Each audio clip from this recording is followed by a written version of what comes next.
देखिए, आज हम डिस्कस करने जा रहे हैं potential energy of an electric dipole in uniform electric field. यानी जब भी एक electric dipole uniform electric field में रखा रहता है तो उसकी पोटेंशियल एनर्जी कितनी होती है वो हम कैलकुलेट करेंगे आज। तो ये सपोज मेरा यूनिफॉर्म इलेक्ट्रिक फील्ड है जिसको मैंने पैरेलल इलेक्ट्रिक फील्ड लाइन से रिप्रेजेंट कर दिया है। यूनिफॉर्म इलेक्ट्रिक फील्ड हमारा है और इस यूनिफॉर्म इलेक्ट्रिक फील्ड में हमने एक इलेक्ट्रिक डाइपोल प्लेस कर दिया है। इस तरीके से एक इलेक्ट्रिक डाइपोल हमने यहाँ प्लेस कर दिया, ए बी डाइपोल नंबर, और ये डाइपोल का नेगेटिव चार्ज, डाइपोल का पॉजिटिव चार्ज, और इस डाइपोल के डाइपोल मोमेंट की डायरेक्शन। और इस डाइपोल की जो एक्सिस है, यानी इस डाइपोल का जो डाइपोल मोमेंट वेक्टर है वो इलेक्ट्रिक फील्ड के साथ कितना एंगल फॉर्म कर रहा है, सपोज थीटा एंगल फॉर्म कर रहा है। तो एक यूनिफॉर्म इलेक्ट्रिक फील्ड में आपने एक इलेक्ट्रिक डाइपोल प्लेस कर दिया है थीटा एंगल के साथ। तो हम बोलते हैं कि जब भी एक डाइपोल यूनिफॉर्म इलेक्ट्रिक फील्ड में किसी एक पर्टिकुलर पोजीशन पे सिचुएटेड रहता है तो उस डाइपोल के पास जो एनर्जी होती है उस टाइम, उसी एनर्जी को हम बोलते हैं potential energy of the dipole. तो यहाँ पे हम लिख देते हैं कि potential energy of dipole is the energy possessed by the dipole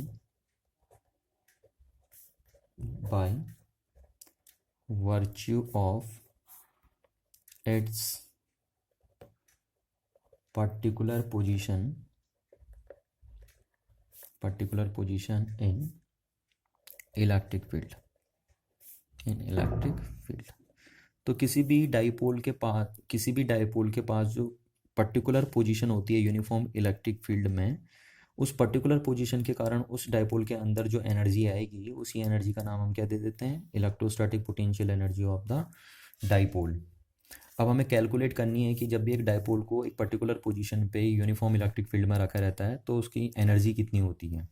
तो देखिए, हमें डाइपोल का डाइपोल मोमेंट गिवन है, डाइपोल किस इलेक्ट्रिक फील्ड में रखा, वो यूनिफॉर्म इलेक्ट्रिक फील्ड में गिवन है, और तीसरा इस डाइपोल को कितने एंगल के साथ आपने रखा है, कैसे ओरिएंटेड किया हुआ है, तो वो थीटा हमें गिवन है।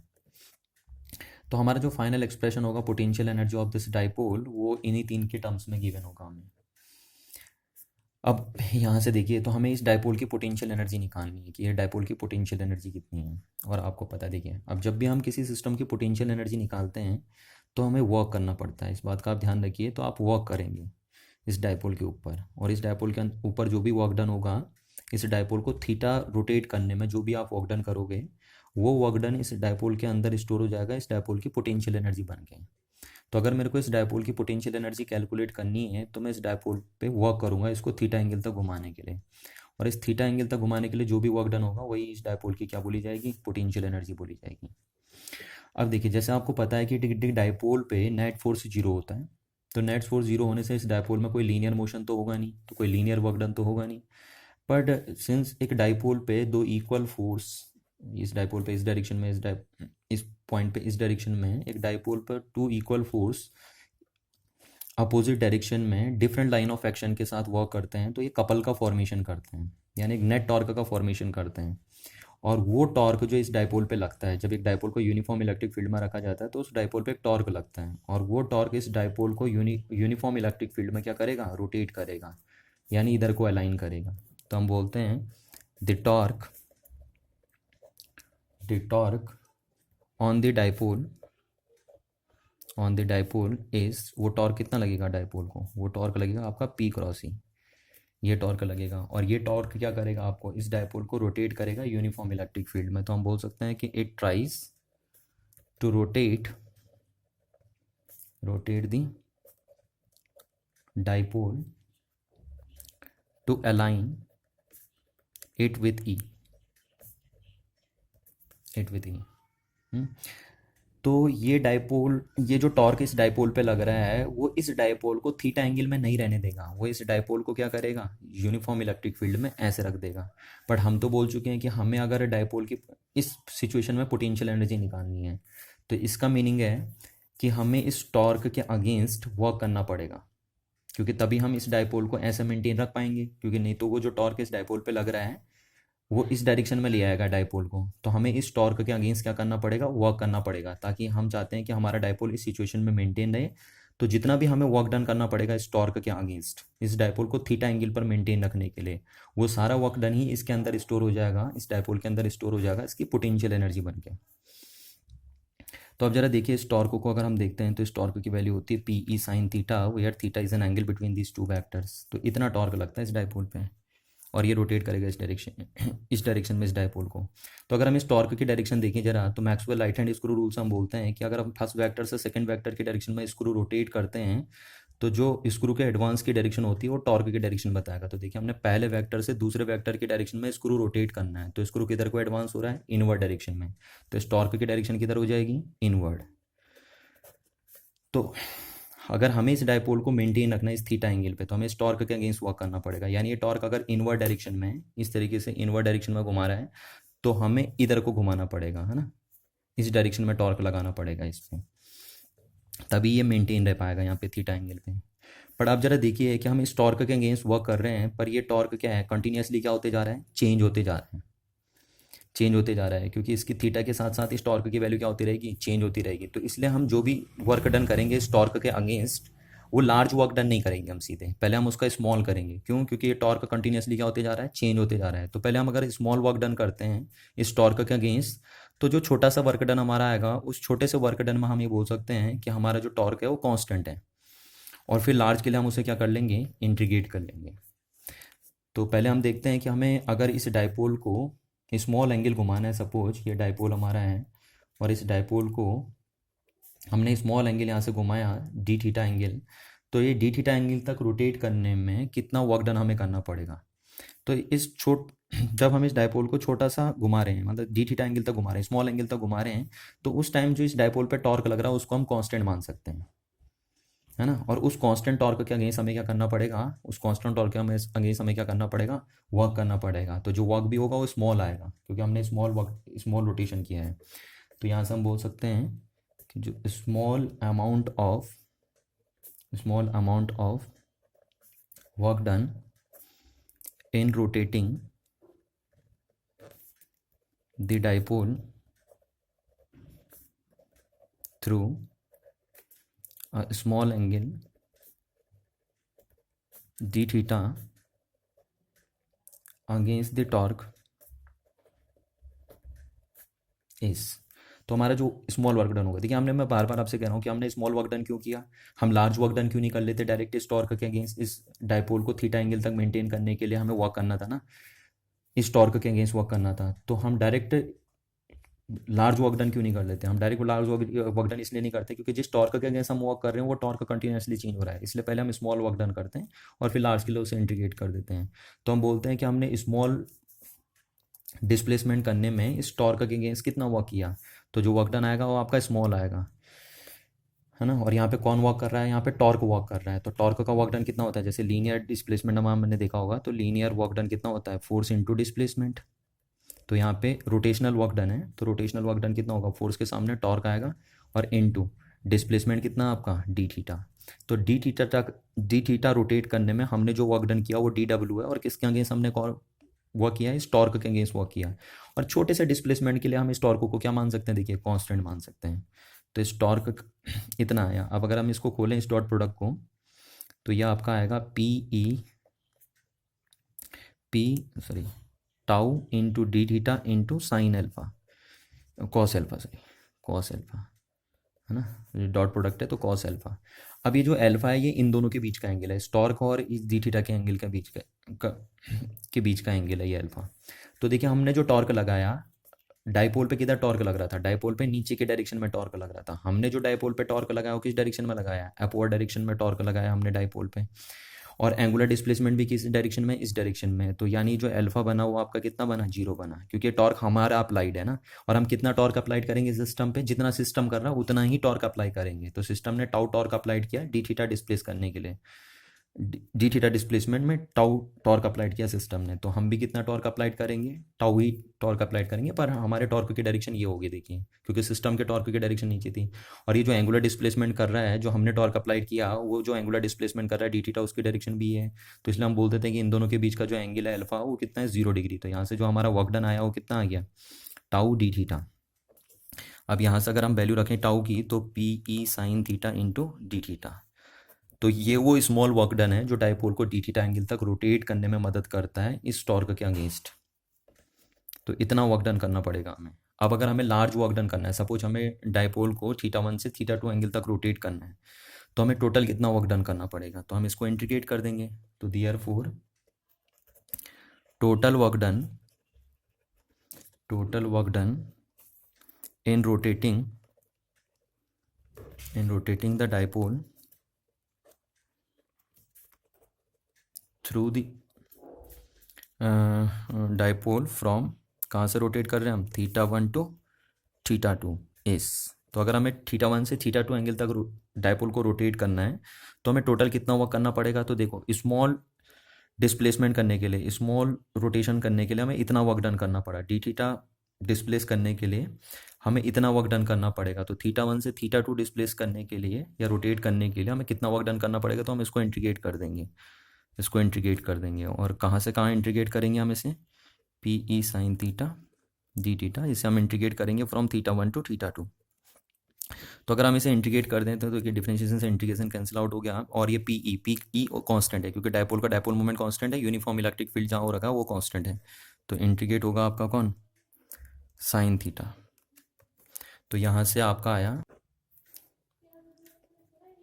W is equals to P E, और साइन थीटा का इंटीग्रेशन हो जाएगा आपका माइनस कॉस थीटा, और ये आपका हुआ θ1 टू θ2, इतना आया। तो ये W is equals to minus P E और ये कॉस थीटा, तो यहाँ पे हम पुट करेंगे कॉस θ2 माइनस कॉस θ1। ये देखिए, तो यहाँ से ये एक्सप्रेशन भी आपके लिए बहुत इंपॉर्टेंट हो जाता है। ये वो वर्क डन है जो एक डाइपोल को यूनिफॉर्म इलेक्ट्रिक फील्ड में θ1 से θ2 एंगल घुमाने में किया जाता है ना, इतना वर्क डन। अब देखिए, हमें निकालनी क्या थी यहाँ पे, हमें निकालनी थी डाइपोल की एनर्जी, पोटेंशियल एनर्जी निकालनी थी डाइपोल की, जब उसे यूनिफॉर्म इलेक्ट्रिक फील्ड में रखा है। तो हमने वर्क डन निकाल लिया, क्योंकि हमें पता है हम जब भी किसी सिस्टम की एनर्जी निकालते हैं तो हमें वर्क डन करना पड़ता है। तो हम बोलते हैं कि according to work energy equivalence relation, यहाँ से देखिए, according to work energy equivalence relation, तो क्या कहता है वर्क एनर्जी इक्विवेलेंस रिलेशन, है ना, ये कहता है कि अमाउंट ऑफ वर्क डन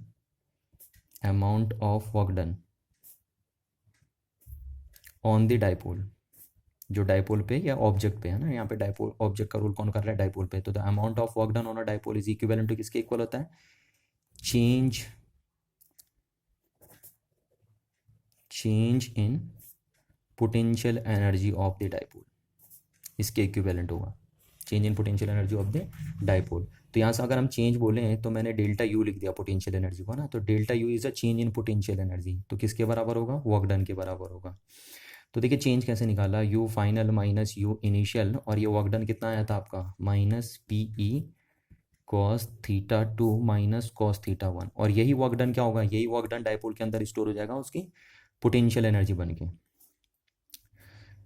तो ये हमारा चेंज आया पोटेंशियल एनर्जी में, इतना आ गया चेंज इन पोटेंशियल एनर्जी। तो अब देखिए फाइनल पोजीशन कौन सी है, ये वो पोटेंशियल एनर्जी है डाइपोल की जब वो θ2 ओरिएंटेशन पे है, और ये वो पोटेंशियल एनर्जी डाइपोल की जब वो θ1 ओरिएंटेशन पे है। तो ये आया minus P E cos θ2 minus cos θ1, इतना आया आपका, है ना। तो डाइपोल की पोटेंशियल एनर्जी में कितना चेंज आया, अगर हम उसे θ1 से θ2 रोटेट करते हैं तो इतना चेंज आएगा। बट यहाँ पे हमें चेंज इन पोटेंशियल एनर्जी नहीं निकालनी, हमें निकालनी डाइपोल की पोटेंशियल एनर्जी जब वो थीटा एंगल पे रखा हुआ है। तो जब डाइपोल थीटा एंगल पे रखा रहता है तो उसकी पोटेंशियल एनर्जी कितनी होती है, हमें वो निकालना, हमें यहाँ चेंज इन पोटेंशियल एनर्जी नहीं निकालनी है डाइपोल की। तो देखिए फिजिक्स में कभी भी पोटेंशियल एनर्जी डिफाइन ही नहीं होती है ना, हमेशा क्या डिफाइंड होती है फिजिक्स में, change in potential energy defined होती है। तो अगर आपको पोटेंशियल एनर्जी डिफाइन करनी किसी पर्टिकुलर प्लेस पे, तो उसके लिए पहले आपको एक रेफरेंस पोटेंशियल एनर्जी बनानी पड़ेगी, रेफरेंस पोटेंशियल एनर्जी बनानी पड़ेगी। तो रेफरेंस पोटेंशियल एनर्जी हम जब तक नहीं बनाएंगे तब तक हम एक पर्टिकुलर पोजीशन पे पोटेंशियल एनर्जी डिफाइन नहीं कर पाएंगे, क्योंकि बिकॉज हमारे पास तो फिजिक्स में हमेशा change in potential energy define होती है। तो इसलिए हम क्या करते हैं, पहले हम एक रेफरेंस पोटेंशियल एनर्जी बनाते हैं। तो साइंटिस्ट कहते हैं कि हम मान के चलते हैं कि इफ़ हम ये मान के चलते हैं कंसीडर, या इसको हम कंसीडर मान के चलते हैं कि consider the potential energy of a dipole at 90 degree is zero, है ना। 90 डिग्री पे जब डाइपोल सिचुएटेड होगा इस तरीके से, मतलब कि यूनिफॉर्म इलेक्ट्रिक फील्ड ऐसा है और डायपोल का डायपोल मोमेंट वेक्टर ऐसा है और इन दोनों के बीच एंगल 90 डिग्री है, तो उस केस में हम क्या मान के चलेंगे कि डायपोल की पोटेंशियल एनर्जी कितनी है, जीरो, और इसको हम रेफरेंस पोटेंशियल एनर्जी बोलेंगे, रेफरेंस पोटेंशियल एनर्जी। तो रेफरेंस पोटेंशियल एनर्जी कहाँ पे ली जाती है डायपोल की, 90 डिग्री के एंगल पे ली जाती है, और 90 डिग्री के एंगल पे हम क्या कंसीडर मान के चलते हैं कि उसकी पोटेंशियल एनर्जी कितनी होती है, ज़ीरो होती है। तो यहाँ पे इस इक्वेशन में हम क्या कर देंगे, θ1 कितना पुट कर देंगे, 90 डिग्री पुट कर देंगे, क्योंकि ताकि हम potential energy, change in potential energy के बजाय क्या डिफाइन कर पाएँ, पोटेंशियल एनर्जी डिफाइन कर पाएँ। तो पोटेंशियल एनर्जी डिफाइन करने के लिए हमने क्या बनाया, रेफरेंस पोटेंशियल एनर्जी बनाई। अब इस रेफरेंस पोटेंशियल एनर्जी के बेस पे हम किसी पर्टिकुलर प्लेस पे क्या डिफाइन कर सकते हैं, पोटेंशियल एनर्जी डिफाइन कर सकते हैं। तो हम θ1 पुट कर देते हैं यहाँ पे कितना, 90 डिग्री, और θ2 पुट कर देते हैं यहाँ पे थीटा। तो हमने 90 से थीटा घुमाया यानी डायपोल, तो ये आपका आ गया change in potential energy at theta angle minus change in potential energy at 90 degree angle is equal to आपका आया minus PE cos theta minus θ2 के सामने थीटा पुट करना और θ1 के सामने कितना पुट करना है, 90 डिग्री। और देखिए 90 डिग्री पे ही क्यों लिया, क्योंकि कॉस 90 की वैल्यू कितनी होती है, जीरो होती है, इसलिए हम 90 डिग्री पे ही क्या करते हैं, पोटेंशियल एनर्जी कितनी मान के चलते हैं सिस्टम की, जीरो मान के चलते हैं। ये कंसीडरेशन है टोटली, है ना, कंसीडर है। तो ये एक रेफरेंस पोटेंशियल एनर्जी डिफाइन करने के लिए बस, बाकी कुछ नहीं है, क्योंकि जब तक हम रेफरेंस पोटेंशियल एनर्जी डिफाइन नहीं कर पाएंगे तब तक हम किसी पर्टिकुलर प्लेस पे पोटेंशियल एनर्जी सिस्टम की डिफाइन नहीं कर सकते। तो हमारा आया potential energy at this particular position, है ना, इज इक्वल टू, क्योंकि ये तो आपका जीरो हो गया 90 पे, इसको आप जीरो मान के चलेंगे, ये आपका जीरो हो गया। तो हमारी जो पोटेंशियल एनर्जी आई है दिस पर्टिकुलर पोजीशन, वो कितनी आई है, PE कॉस थीटा, और इसको अगर हम डॉट प्रोडक्ट के टर्म्स में लिखें तो हमारा आया P डॉट E, ये देखिए माइनस का। तो this is a potential energy of a dipole when it placed in a uniform electric field with a particular angle theta। तो अगर किसी डायपोल को एक पर्टिकुलर एंगल के साथ यूनिफॉर्म इलेक्ट्रिक फील्ड में रखा है तो उसकी पोटेंशियल एनर्जी कितनी होती है, माइनस PE कॉस थीटा होती है। तो देखिए हम ये पोटेंशियल एनर्जी डायपोल की एक पर्टिकुलर पोजीशन पे तभी डिफाइन कर पाए जब हमने पहले क्या लिया, रेफरेंस पोटेंशियल एनर्जी ली। और बार बार आपसे कह रहा हूँ कि रेफरेंस पोटेंशियल एनर्जी डायपोल की कहाँ पे कंसीडर करके चलते हैं, 90 डिग्री पे, है ना, ये बाकी कुछ नहीं है, सिर्फ एक कंसीडरेशन है, क्योंकि इसके बिना इसके बेस पे हम पोटेंशियल एनर्जी थीटा पोजीशन पे डिफाइन ही नहीं कर सकते थे। तो अब जब भी मैं पूछूं, जैसे सपोज कि आपसे कि एक डायपोल अगर यूनिफॉर्म इलेक्ट्रिक फील्ड में 60 डिग्री एंगल बनाते हुए रखा है तो उस डायपोल की पोटेंशियल एनर्जी कितनी होगी, तो आप सीधे सीधे कॉल कर देंगे कि sir minus PE cos 60 degree. अगर मैं आपसे पूछूं कि एक डायपोल यूनिफॉर्म इलेक्ट्रिक फील्ड में 90 डिग्री एंगल पे रखा हुआ है तो उसकी पोटेंशियल एनर्जी कितनी होगी, तो आप यहाँ सीधे 90 पुट कर देंगे, और कितनी हो जाएगी, कॉस 90 कितना हो जाएगा, जीरो, तो ये जीरो आ जाएगी आपकी। तो इस तरीके से आप पोटेंशियल एनर्जी किसी एक पर्टिकुलर प्लेस पे डायपोल की निकाल सकते हैं जब उसे यूनिफॉर्म इलेक्ट्रिक फील्ड में रखा रहता है। तो इतनी एनर्जी होती है जब भी आपसे कॉल करें। और ये भी आपको ध्यान रखना है, ये फॉर्मूला भी इतना बराबर इंपॉर्टेंट में आपका क्या आएगा कि this is a work done to rotate a dipole from θ1 angle to θ2 angle in a uniform electric field E। इतना वर्क डन करना पड़ता है एक डायपोल को यूनिफॉर्म इलेक्ट्रिक फील्ड में θ1 एंगल से θ2 एंगल तक रोटेट करने के लिए। और एक डायपोल अगर थीटा एंगल पे यूनिफॉर्म इलेक्ट्रिक फील्ड में रखा रहता है तो उसकी पोटेंशियल एनर्जी इस तरीके से डिफाइंड होती है आपकी। देखिए अब इसके अंदर हम बनाते हैं स्पेशल केसेस, स्पेशल केसेस। अब स्पेशल केसेस क्या है, देखिए अगर हम बोलते हैं पहला केस हमारे पास इफ हम लेके चलते हैं कि थीटा इज 90 डिग्री, फिर दूसरा हम लेके चलते हैं कि इफ आपका थीटा इज 0 डिग्री, और तीसरा केस हम लेके चलते हैं कि if theta is 180 degree. Theta 90 degree का मतलब क्या है कि डायपोल का हम अगर हमारा इलेक्ट्रिक फील्ड ऐसा है तो जो डायपोल की एक्सेस है वो इस तरीके से ओरिएंटेड है, यानी डायपोल मोमेंट इस तरीके से ओरिएंटेड है, तो ये 90 डिग्री हो गया। और दूसरा केस हमारा है कि अगर इलेक्ट्रिक फील्ड इस डायरेक्शन में है और हम कह रहे हैं कि थीटा 0 है, तो इसका मतलब कि जो इलेक्ट्रिक डायपोल है वो भी इसी डायरेक्शन में ओरिएंटेड है, तो P भी इसी डायरेक्शन में ओरिएंटेड है। तीसरा केस हम कह रहे हैं कि 180 डिग्री है, तो ये अगर हमारा इलेक्ट्रिक फील्ड इस डायरेक्शन में ओरिएंटेड है तो इसका मीनिंग हमारा P वेक्टर इस डायरेक्शन में ओरिएंटेड है। ये तो इस केस में क्या है, इलेक्ट्रिक फील्ड और डायपोल मोमेंट वेक्टर या डायपोल की जो एक्सेस है वो एक दूसरे के पैरेलल है, और यहाँ पे कैसे हैं, डायपोल की एक्सिस और इलेक्ट्रिक फील्ड वेक्टर कैसे एक दूसरे के एंटी पैरेलल हैं और यहाँ पे दोनों 90 डिग्री हैं। तो तीनों केस में हम देख लेते हैं कि पोटेंशियल एनर्जी कितनी कितनी होती है। तो देखिए पोटेंशियल एनर्जी एट 90 एंगल पे कितनी होती है, 90 एंगल पे तो आप रखेंगे माइनस पी ई और यहाँ पे आप रख देंगे कॉस 90 डिग्री। तो कॉस 90 कितना होता है आपको 0, तो ये पोटेंशियल एनर्जी कितनी हो जाएगी 0 हो जाएगी। तो आपको ध्यान रखना कि जब भी डायपोल 90 डिग्री एंगल पे रखा जाता है यूनिफॉर्म इलेक्ट्रिक फील्ड में तो उसकी पोटेंशियल एनर्जी कितनी होती है 0 होती है। दूसरा केस ये है आपका, तो हम देख लेते हैं कि जब डायपोल यूनिफॉर्म इलेक्ट्रिक फील्ड में 0 एंगल पे ओरिएंटेड किया जाता है तो उसकी पोटेंशियल एनर्जी कितनी होती है। तो इस फॉर्मूले में हम 0 पुट कर देंगे यहाँ पे। तो ये आपका माइनस पी ई और ये आपका बना कॉस 0 डिग्री। तो कॉस 0 डिग्री कितना होता है 1, तो ये आपका आया माइनस पी ई। ये तो ये डायपोल की पोटेंशियल एनर्जी है जब उस डायपोल को 0 एंगल के साथ ओरिएंटेड किया जाता है यूनिफॉर्म इलेक्ट्रिक फील्ड में। तीसरा, जब डायपोल 180 डिग्री के साथ रखा जाता है यूनिफॉर्म इलेक्ट्रिक फील्ड में तो उसकी पोटेंशियल एनर्जी कितनी होती है। तो हम उसकी पोटेंशियल एनर्जी बोलते हैं, देखिए 180 ओरिएंटेशन पे कितनी होती है माइनस पी ई और यहाँ पे हम क्या रख देंगे कॉस 180 डिग्री। तो कॉस 180 डिग्री हमने यहाँ से रख दिया, ये कॉस 180 डिग्री हमने रख दिया। तो कॉस 180 डिग्री कितना हो जाएगा आपका माइनस पी ई और कॉस 180 डिग्री की वैल्यू होती है आपके माइनस ई, तो आपका कितना आ गया पी ई वर्क डन आ गया। तो जब डायपोल 180 डिग्री के साथ यूनिफॉर्म इलेक्ट्रिक फील्ड में रखा रहता है तो उसकी एनर्जी कितनी होती है प्लस पी ई। देखिए तीन चीज़ों आपको गौर करनी है, तीनों स्पेशल केसेस हैं। जब डायपोल 90 डिग्री के साथ यूनिफॉर्म इलेक्ट्रिक फील्ड में रखा रहता है तो उसकी एनर्जी होती है 0। जब डायपोल यूनिफॉर्म इलेक्ट्रिक फील्ड में 0 एंगल के साथ रखा रहता है तो उसकी एनर्जी होती है माइनस पी ई। और जब डायपोल यूनिफॉर्म इलेक्ट्रिक फील्ड में 180 डिग्री एंगल के साथ रखा रहता है तो उसकी एनर्जी होती है पी ई। तो देखिए आप जब जरा देखिए तो ये मिनिमम एनर्जी है ना, मिनिमम एनर्जी है, minimum energy of a dipole. तो अगर आपसे कोई पूछे कि एक डायपोल को हम किस तरीके से यूनिफॉर्म इलेक्ट्रिक फील्ड में रखें तो उसकी पोटेंशियल एनर्जी मिनिमम हो जाए, तो आप बोलेंगे कि भैया उस डायपोल को जब आप 0 एंगल के साथ रखेंगे यूनिफॉर्म इलेक्ट्रिक फील्ड में तो उसकी पोटेंशियल एनर्जी मिनिमम होगी। तो ये डायपोल की मिनिमम पोटेंशियल एनर्जी है, इसको हम यू मिनिमम भी बोल सकते हैं, यू मिनिमम।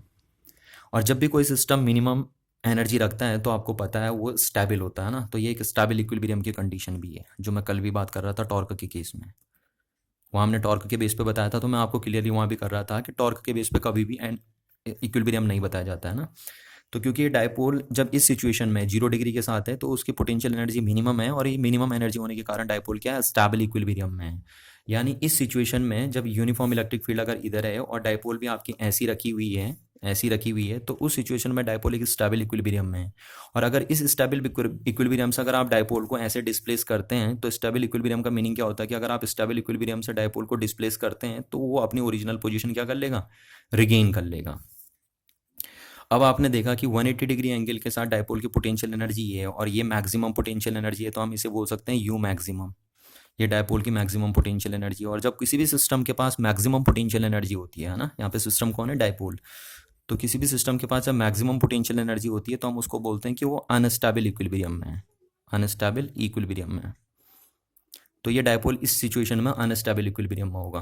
अनस्टेबल इक्विलिब्रियम का मीनिंग क्या, देखिए कि अगर हमारा यूनिफॉर्म इलेक्ट्रिक फील्ड इधर है और हमने डायपोल को इधर रख दिया, इस तरीके से रख दिया, यूनिफॉर्म इलेक्ट्रिक फील्ड है और डायपोल मोमेंट वेक्टर इस डायरेक्शन में है तो 180 डिग्री के साथ रखा है, तो इस टाइम डायपोल अनस्टेबल इक्विलिब्रियम में होगा। यानी कहने का मतलब है अगर हम इस कंडीशन में डायपोल को ऐसे डिस्टर्ब कर देते हैं तो डायपोल इस सिचुएशन में दोबारा कभी नहीं आएगा। क्यों, क्योंकि ये अनस्टेबल इक्विलिब्रियम की कंडीशन आपकी बनी।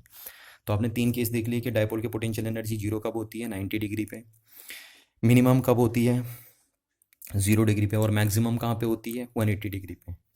अब यहाँ से एक छोटा सा क्वेश्चन आपसे पूछा जा सकता है। यहाँ पे देखिए मैं इस टाइप से आपसे क्वेश्चन कर दे रहा हूँ कि अगर एक डायपोल को हम θ1 0 डिग्री से 90 डिग्री, θ2 90 डिग्री तक रोटेट करते हैं तो कितना वर्क डन हमें करना पड़ता है ना। एक डायपोल को θ1 0 डिग्री एंगल से 90 डिग्री एंगल तक रोटेट करने में हमें कितना वर्क करना पड़ेगा। तो अभी अभी मैंने आपको बताया था कि एक डायपोल को अगर आप यूनिफॉर्म इलेक्ट्रिक फील्ड में θ1 एंगल से θ2 एंगल तक रोटेट करते हैं तो आपको एक्सटर्नल टॉर्क जो डायपोल पे टॉर्क लग रहा है उसका अगेंस्ट जो वर्क करना पड़ता है इतना वर्क करना पड़ता है आपको। तो आप चाहो तो इस फॉर्मूले में रख सकते हैं।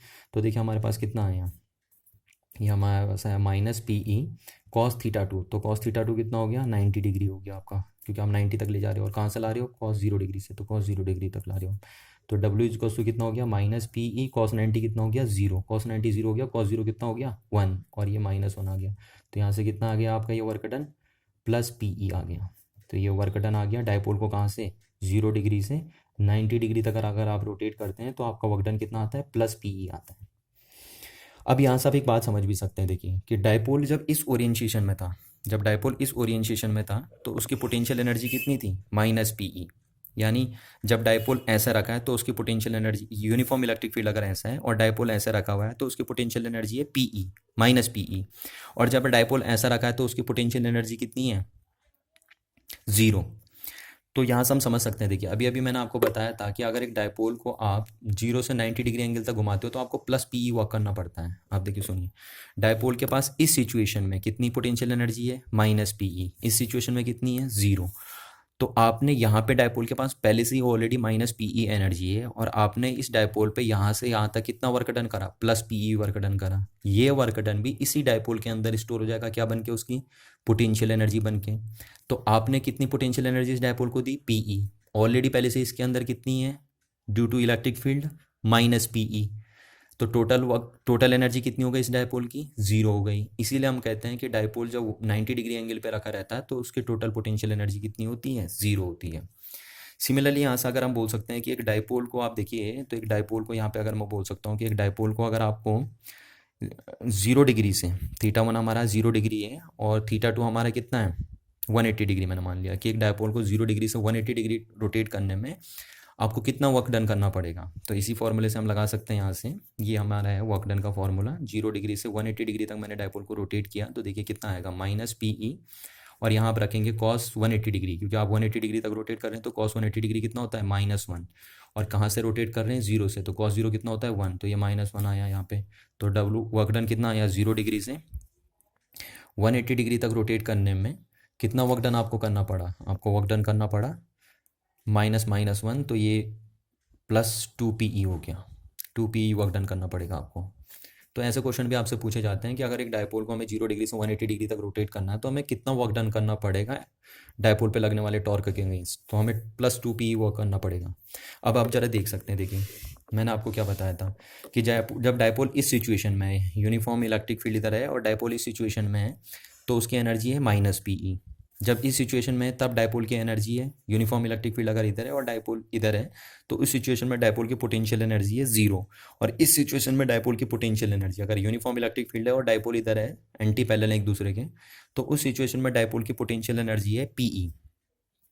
अब सुनिए, देखिए मैं आपसे कह रहा हूँ कि यहाँ से ये 0 डिग्री से 180 डिग्री तक रोटेट करने में आपने कितना वर्क डन किया है, डायपोल पे लगने वाले टॉर्क के अगेंस्ट 2 पीई वर्क डन किया है। तो ये वर्क डन भी इसी डायपोल के अंदर स्टोर हो जाएगा उसकी पोटेंशियल एनर्जी बन के, है ना।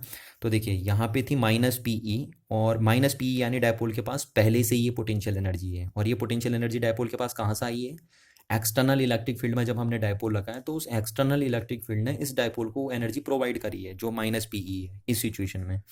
अब हम यहाँ से यहाँ तक वर्क डन कर रहे हैं, तो हम कितना वर्क डन कर रहे हैं, +2 पीई। और ये 2 पी वर्क डन इस डायपोल के अंदर स्टोर हो जाएगा, क्या बन के, उसकी पोटेंशियल एनर्जी बन के। तो +2 पी वर्क एनर्जी हमने सप्लाई करी इस डायपोल को, और प्लस माइनस पीई इस डायपोल के अंदर पहले से ही थी जो आपको इस डायपोल को यूनिफॉर्म इलेक्ट्रिक फील्ड ने प्रोवाइड करी है। तो इस डायपोल के पास माइनस पीई एनर्जी इस सिचुएशन में पहले से ही थी, जो इसको किसने प्रोवाइड करी है, कह रहा हूँ इस डायपोल को प्रोवाइड करी है यूनिफॉर्म इलेक्ट्रिक फील्ड ने। और यहाँ से यहाँ तक रोटेट करने के लिए +2 पीई पोटेंशियल एनर्जी हमने इस डायपोल को दी है। तो अगर हम टोटल एनर्जी देखें इस डायपोल की तो कितनी आ गई, देखिए डायपोल के पास पहले से कितनी थी, -पीई। हमने कितनी दी 0 से 180 डिग्री तक रोटेट करने के लिए, +2 पीई। तो टोटल एनर्जी कितनी हो गई, पीई हो गई। और यही हम कह रहे हैं कि देखिए जब डायपोल 180 डिग्री के साथ रखा रहता है तो उसकी पोटेंशियल एनर्जी कितनी होती है, उसकी पोटेंशियल एनर्जी होती है पीई। तो इस तरीके से आप कैलकुलेट कर सकते हैं बहुत सारे क्वेश्चन। ये दोनों फॉर्मूले आपके पास बहुत इंपॉर्टेंट हैं कि एक डायपोल अगर यूनिफॉर्म इलेक्ट्रिक फील्ड में थीटा एंगल के साथ रखा रहता है तो उसकी पोटेंशियल एनर्जी होती है PE cos theta, -PE cos theta. तो आपको एक फार्मूला ये, एक फार्मूला ये और एक फार्मूला ये, तीनों फार्मूले आपको रिमेंबर रखने हैं। कोई भी आपका यूज़ हो सकता है ना, जैसे सपोज एक पर्टिकुलर पोजीशन पे पूछ रहा है तब आप इस फॉर्मूले का यूज़ कर लीजिए। और अगर एक पूछ रहा है कि एक डायपोल की पोटेंशियल एनर्जी कितनी होगी अगर हम उसे थीटा 1 यूनिफॉर्म इलेक्ट्रिक फील्ड में थीटा 1 एंगल से थीटा 2 एंगल तक घुमाते हैं, तब आप ये फॉर्मूला यूज़ कर लेंगे। या आपसे कह दिया कि एक डायपोल को अगर यूनिफॉर्म इलेक्ट्रिक फील्ड में थीटा 1 से थीटा 2 एंगल तक घुमाया तो आपको कितना वर्क डन करना पड़ेगा डायपोल पर लगने वाले टॉर्क के अगेंस्ट, तो तब आप इस फॉर्मूले का यूज़ कर लेंगे। तो आपको सारे फॉर्मूलों की नॉलेज होनी चाहिए। तो हमने पहले स्मॉल स्मॉल वर्क डन किया डायपोल पे लगने वाले टॉर्क के अगेंस्ट, और फिर उसे लार्ज के लिए क्या कर दिया, इंटीग्रेट कर दिया। और मैं आपसे बार बार कह रहा हूँ कि हमने पहले स्मॉल वर्क डन क्यों किया था। हमने स्मॉल वर्क डन इसलिए किया था क्योंकि जिस टॉर्क के अगेंस्ट, डायपोल पे लगने वाले टॉर्क के अगेंस्ट हम वर्क कर रहे हैं, वो टॉर्क कंटिन्यूसली चेंज हो रहा था। तो इसलिए हम पहले छोटा वर्क डन करिए उस टॉर्क के अगेंस्ट, क्योंकि छोटे वर्क डन में हम उस टॉर्क को क्या मान सकते हैं, कांस्टेंट मान सकते हैं। और फिर लार्ज के लिए उसे क्या कर दिए, इंटीग्रेट कर दें। और हमने वर्क डन क्यों किया था, क्योंकि हमें सिस्टम की पोटेंशियल एनर्जी निकालनी थी। तो पोटेंशियल एनर्जी निकालने के लिए हम वर्क डन करते हैं सिस्टम के अंदर, और जो भी वर्क डन हम करते हैं वो सारा का सारा वर्क डन उस सिस्टम के अंदर स्टोर हो जाता है उसकी पोटेंशियल एनर्जी बन के। Thank you.